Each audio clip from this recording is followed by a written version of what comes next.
So everyone, Rads here, back for another video on the channel. I have completely and utterly ripped that off Newen, but I think I have every right to be quite honest. So today I'm going to be doing my championship top 6 predictions because I did it for the bottom end of the division a few weeks back. It went down well and it seems only right I did a top 6 because it just does, you know. Getting straight into it, in 6th place, I'm going to go for Bournemouth. I think the one word to describe Bournemouth right now and just the last few weeks has been hectic, really. They lose 4 in a row out of nowhere, and arguably 3 of them at the very least to teams that they should have been winning against. Luton, Derby and Sheffield Wednesday, and 2 of those, Luton and Sheffield, being at home. Like, come on, what happened? What happened? I'd love to know what caused that. The other game that they lost was to Reading 3-1 away, and yes, okay, I mean, they've been decent this season, Reading, but still, you should probably be expecting Bournemouth to be slight favourites in that one. And of course, that run saw the end for Jason Tindall, and maybe you could say it is a bit harsh because they were still doing well this season, Bournemouth. They were still in the playoffs, but if you lose 4 in a row, regardless of where you're in the league, you're going to be on thin ice. I mean, literally saw the end to our manager early on in the season. 4 defeats in a row. Ow. But then again, obviously, he was also in charge of one of the biggest bottle jobs of all time. But let's not talk about that. Of course, they've now got Jonathan Woodgate temporarily in charge until the end of the season, which I personally think is a bit of a weird one, to be quite honest. Yes, okay, he's won his first 4 games, or more like, no, he's won 4 out of his first 7 games. That's better, David. In charge in all competitions, including the FA Cup against Burnley away. Only losing 2 to QPR and an informed Cardiff side. In fact, both of those teams are informed, so I suppose you can kind of understand those defeats. A draw with my team, of course, and they've won all the other games, including one against Watford, which are not an easy team to beat. But I think Bournemouth have more than enough to get at the very minimum top 6. 5th place. Alright, this is an interesting one. I've gone for Cardiff. Alright, I'm not just making it bold just to be controversial. I'm going to get haters for this video, 100%. But I seriously think Cardiff have got a real chance because fair play to bloody Mike Ashley. Not Mike Ashley. I just said Mike Ashley is the Cardiff City manager. Mick McCarthy is the Newcastle owner, apparently. Fair play to Mick McCarthy for turning it around at Cardiff, because when he came in about a month ago now, they were 13th in the league and they actually went down to 16th temporarily.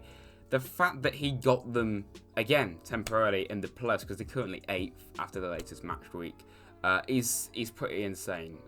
Seriously, they've won 5 of that out of their last 6 games. You wouldn't have thought that Mick McCarthy would have really been that man. I think a lot of people, when they saw him, at least from the outside point of view, they thought, I mean, a bit uninspiring really, isn't it? They could go for someone better than that, but I mean, fair play. You can't argue with what he's done so far. You could very well argue that it's just, you know, a manager bounce, get a new manager, you do tend to have a bit of an impact straight away. I just have a feeling they did it last season. Cardiff were nowhere near the playoffs for a lot of last season and they ended up getting 5th.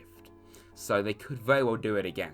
4th place, I have gone for Watford. Always skip Watford on FIFA career mode. It is highly recommended. No team in the Championship has got more home points this season than Watford, which is a bit concerning when Forest played in this weekend.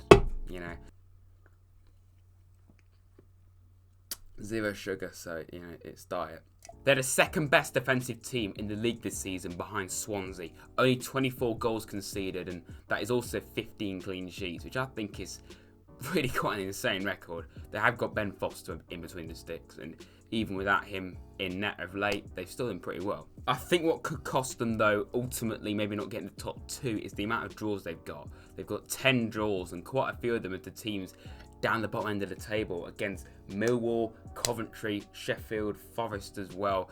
All goalless draws they are, by the way. That could backfire. They should have won at least 2 or even 3 of them. Up into 3rd place, the team just missing out, in my opinion, on the top 2. And I have actually swapped and changed these for so long. I'm sorry, Tristan. I've gone for Swansea City. It's actually been your recent form that's kind of made me switch this up, because you were doing great, that you really were.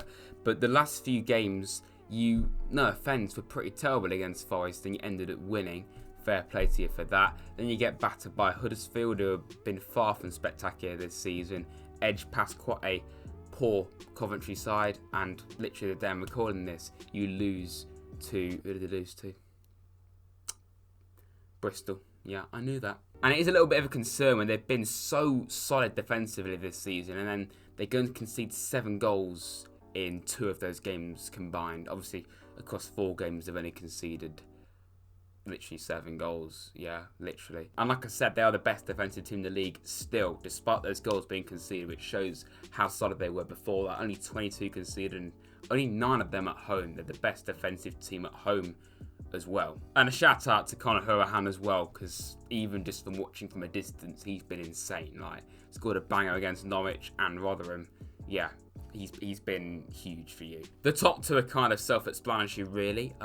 Obviously, it is going to be Wickham. That's a terrible joke. Why even going to attempt to make that? Second place, I have gone for Brentford. I think it is probably about time that they get at least the automatics. And a bit like Swansea, they're brilliant on their day, but when they slip up, they look terrible, and you think, you know what, they could bottle this completely, but they'll be fine in my opinion. I think they've got more than enough quality in that squad to get the top 2 this year, and a lot of people mention it, but the fact that they have been, they sell Ollie Watkins, who was fantastic last season, of course, now at Villa, and doing pretty well as well. They go and sign a lad from League One, and no offence to him for being in League One, sometimes players can find it tough adapting to a new league, particularly from League One. And he's actually got more goals than Ollie Watkins had at this stage last season. Watkins had 18 goals at this stage of last season. Tony's got 25. No joke, that's pretty insane, isn't it? And yeah, okay, a bit like Swansea of late, they can be prone to slipping up. Like, out of nowhere, they lose 3 in a row after one of the best unbeaten runs ever, I believe, in the Championship. They go and lose to Barnsley, who have been great this year, to be fair to them, Coventry and QPR. I think the fact that they got to the League Cup semi-finals by beating pretty much predominantly Premier League sides just shows that if they were to be there, they could even compete to stay up at the very least. I think they probably could even do that. You never know, and that's exactly why I think they will go up. So of course, in first, it is Norwich City. A little bit boring really, isn't it? Because we just know what's going to happen. Norwich are going to go up, and pretty much all but certainly they'll get relegated. If they had their own league in between the Premier League and Championship, Norwich would walk it every year, because they just cannot do it in the Prem. But when they're in the Championship, they're just too good. They've been in the top 2 since the 12th game of the season, and I think that says a lot about why they're too good for this division and why they're going to get at the very minimum top 2. I think one of the reasons why they're doing it again so convincingly is because so many of the players that they've got were there last time when they got promoted before. Daniel Farke's still there. I'm actually kind of surprised that they kept so many of their best players. Aarons, Pukki, Buendia, they're all still there.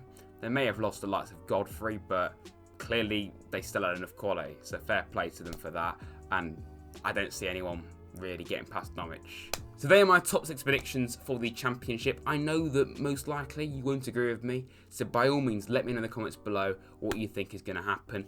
Let me know other ideas for football videos too, because I really want to try and do these more. I love the research side of it and putting it all together. It's probably some of my favourite videos to make, and that's probably the best kind of video to make, really, isn't it, if you enjoy it. So yeah, thank you very much for watching, everyone. Like and subscribe to Rads if you have enjoyed. Let's try and get to 1.6 as soon as we can. Follow my Twitter and Insta as well, and I'll see you very soon.